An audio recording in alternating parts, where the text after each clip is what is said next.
Estimados jóvenes, muy buenas tardes. Me encuentro en este momento preparándoles un video para hablar de las respuestas a las preguntas que tenemos pendientes. En principio, la pregunta número 15, para empezar por ahí, nos dice: es el caso que no encontramos ningún tipo de criterio uniforme en cuanto a la fijación del contenido del derecho agrario, pero en términos amplios, ¿cuál es el contenido de esta rama? Diremos lo siguiente. Bueno, me gustaría empezar diciendo que en el derecho agrario vemos un conjunto de normas que regulan las identificaciones de qué entendemos por un campesino, qué entendemos por un empresario agroindustrial. También es importante comprender que es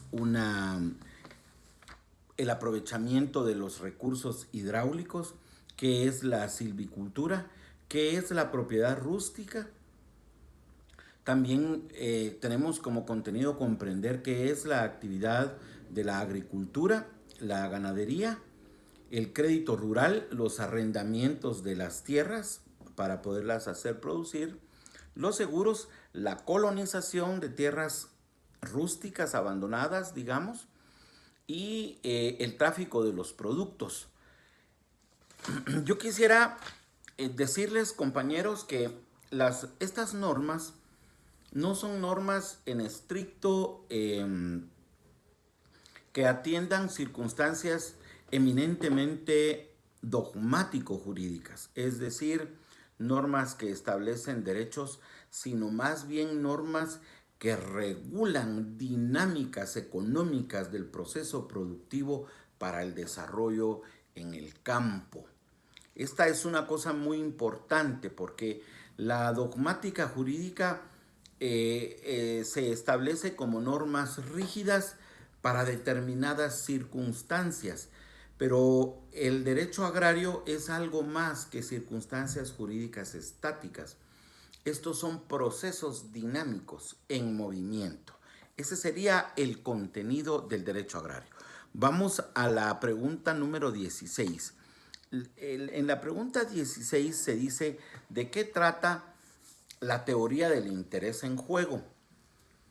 Esta teoría es importante para el derecho agrario porque el interés en juego dentro de las normas que regulan los procesos agrarios, los procedimientos agrarios, los hechos agrarios, son, digamos, en algún sentido, circunstancias que en alguna medida son interés del derecho público, en otra medida son interés del derecho privado.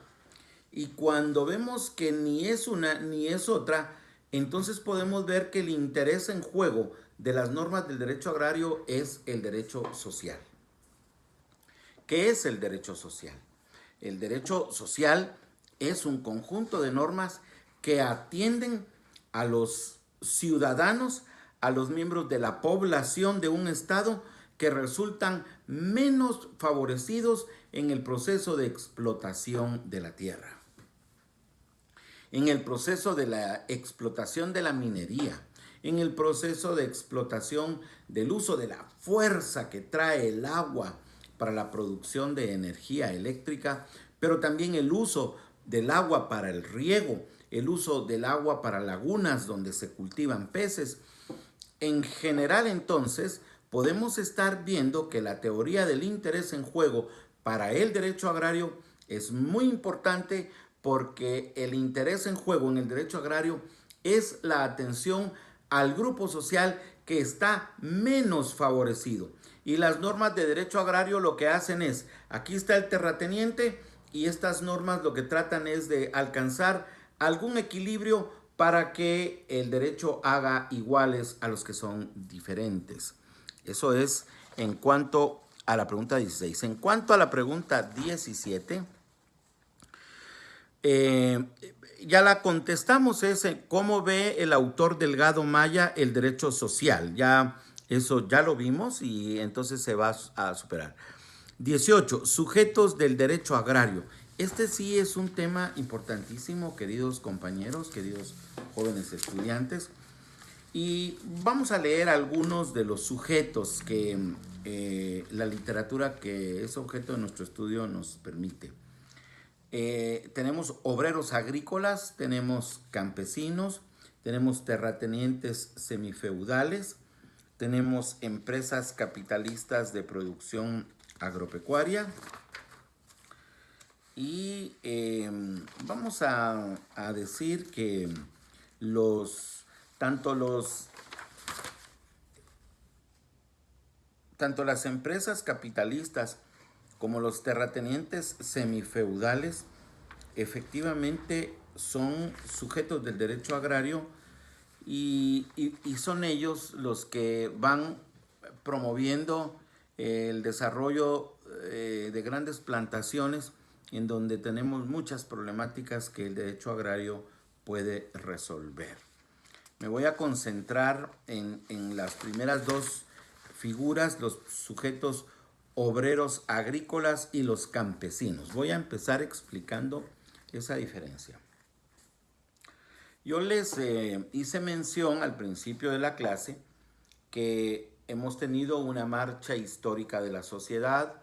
Efectivamente, fuimos de la economía primitiva, pasamos al modo de producción feudal, del modo de producción feudal pasamos al modo de producción capitalista y luego estamos viviendo en una época en la que el socialismo se implantó en algunos países del mundo, pero lo mejor del socialismo y lo mejor del liberalismo se han unido y tenemos ahora en desarrollo sociedades democráticos sociales, en donde lo mejor del liberalismo, lo mejor del trabajo social se ha unido y estamos tratando de construir una sociedad de pleno empleo, una sociedad en donde todos vivan dignamente.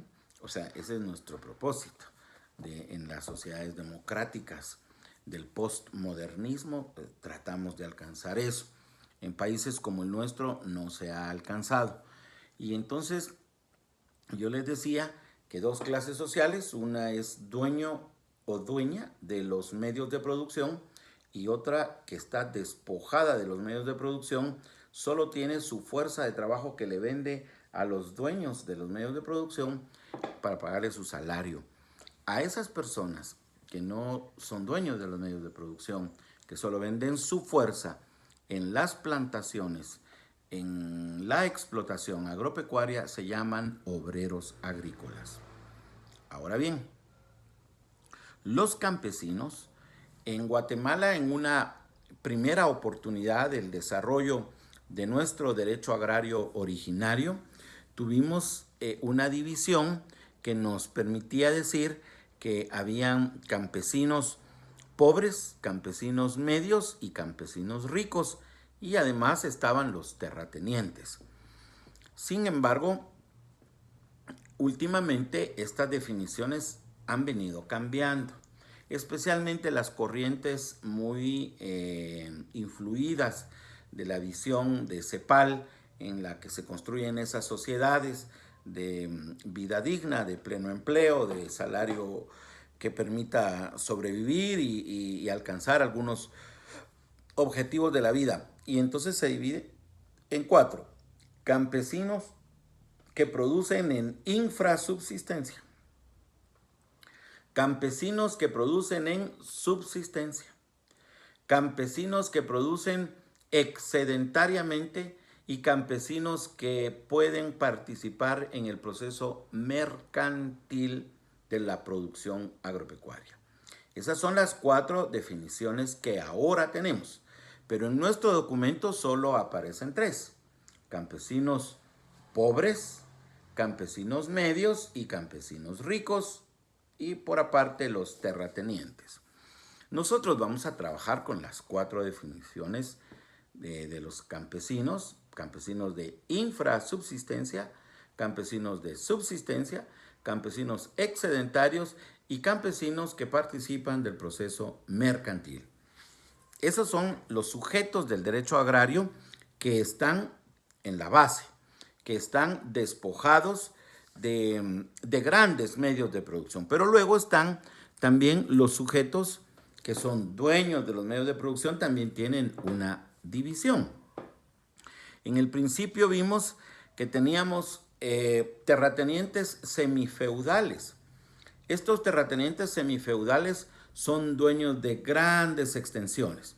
No quiero mencionar, lo voy a hacer dentro de un momento con detalle, pero ahorita solo les digo que ahora también entre estos terratenientes semifeudales se han enquistado los narcotraficantes, dueños de capitales enormes de dinero nacidos de la actividad ilícita del narcotráfico, y ellos compran extensiones de fincas. La característica de estos terratenientes semifeudales es que tienen a su disposición mozos colonos, esto es, le permiten vivir a personas campesinas en las fincas, les permiten explotar pequeños espacios para su subsistencia a cambio de trabajo gratuito, sin salario. Esto ya es menos la existencia, pero con la llegada de este grupo de narcotraficantes que compra grandes fincas, usan este modelo que es semifeudal. En realidad, esta tendencia está pues tratando de terminar porque algunas de estas extensiones de tierra están siendo explotadas ahora con palma africana y luego también están las explotaciones mineras y también están las hidroeléctricas que tienen a su alrededor compras de grandes cantidades de tierra donde tienen o le permiten vivir a personas a las que llaman mozos. Definitivamente este es un resabio, poco a poco ha ido terminando, pero lo que tenemos entonces como desarrollo frente a estos campesinos terratenientes semifeudales, quiero aclarar por favor, están las empresas capitalistas propiamente dichas. Estas empresas capitalistas son dueñas de grandes extensiones de tierra, siembran monocultivos, ya sea plátano, banano, café, palma africana y otras, y lo hacen pagando salario a campesinos que en algunos casos les han permitido vivir en aldeas que se han quedado en medio de las plantaciones de palma. Ahora ya no hay árboles frutales ahí, ni otro tipo de plantaciones alrededor de las casas. Solamente tenemos precisamente la caña, la palma, y las aldeas viven ahí rodeadas de eso. Eso es lo que ven todo el día los campesinos a quienes contratan para la prestación de sus servicios laborales. En la pregunta número 19, que es muy importante, tenemos la pregunta formulada en los siguientes términos. ¿Cuáles son las razones de que el derecho agrario necesite la investigación técnico-jurídica? Bueno, es importante decir lo siguiente, escuchen. El derecho, la ciencia del derecho, pero también la justicia, también los hechos jurídicos, fíjense, el derecho objetivo, las normas jurídicas, los hechos del derecho, el hecho objetivo, lo que ocurre allí en la sociedad, los principios, la aspiración de justicia, todos estos elementos que son propios de la cognición, del conocimiento, se necesita aplicarlo al derecho agrario porque de lo contrario sería imposible desarrollar los conceptos y las normas que rigen a esta ciencia. Les voy a hablar de algo. Por ejemplo, en los acuerdos de paz se creó la Secretaría de Asuntos Agrarios. Y la Secretaría de Asuntos Agrarios tenía como objetivo, como propósito, desarrollar la política agraria del gobierno. La política agraria del gobierno tiene que ser una política, un desarrollo de la actividad de orden público dirigida a resolver los problemas de los campesinos pobres, de los obreros agrícolas que están expectando porque haya mayor cantidad de trabajo. Entonces, en la política agraria se crean normas para el financiamiento en la compra de tierras, Por eso solo es un ejemplo. El financiamiento para la compra de tierras es un ejemplo. Está también el financiamiento para la compra de fertilizantes. Está también el financiamiento para la compra de equipo para la transformación de los productos primarios, tractores, silos de almacenamiento, máquinas despulpadoras. O sea, tenemos una serie de circunstancias que son de carácter económico-social. Y en ese sentido, para poder determinar en dónde se necesita más crédito, en dónde se necesita más riego de aguas para poder hacer fértil la tierra, solo se puede hacer a través de la investigación jurídico-dogmática y jurídico-social. La investigación jurídico-dogmática diría la forma en que las normas jurídicas pueden resolver problemas del carácter agrario. Las investigaciones jurídico-dogmáticas nos dirían cuáles son las leyes que ya existen y qué modelos de leyes necesitaríamos. Ahora, las investigaciones de carácter jurídico-social tendrían que llevar a los investigadores, estudiantes, profesores, investigadores puros al campo, poder establecer cuánta desnutrición infantil hay, qué tipo de granos básicos se cultivan en el lugar, por qué razón ahora ya solo hay palma africana y ya no hay árboles frutales, ya no hay producción de hortalizas para el mercado alimentario. Entonces, las consecuencias de todos estos fenómenos van a hacer que los guatemaltecos estemos desnutridos, que no estemos bien alimentados, que a nuestros mercados lleguen productos contaminados. Como ustedes ven, la investigación jurídico-social es de primera importancia para determinar cuáles son las normas de derecho agrario que necesitamos. Pregunta número 20 dice, ¿cuál es el argumento fundamental que sostiene el autor Giangastoni Boya para afirmar la autonomía del derecho agrario? Dice este autor que estamos estudiando que la autonomía del derecho agrario se apoya en el argumento de que habría que quedar, un argumento que tendrá que quedar como fundamental, el de la especialidad de la agricultura como hecho técnico, económico, social. Boya pasó a la especialidad de la explotación agrícola como fenómeno organizativo. La hacienda o explotación agrícola es, según Boya, fuente agraria directa o indirecta de los propios ordenamientos jurídicos con carácter de evolución propia.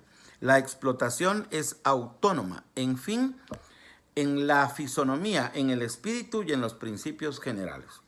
Bien, disculpen jóvenes, la luz me está agotando un poquito. Quiero aclarar este tema de la autonomía.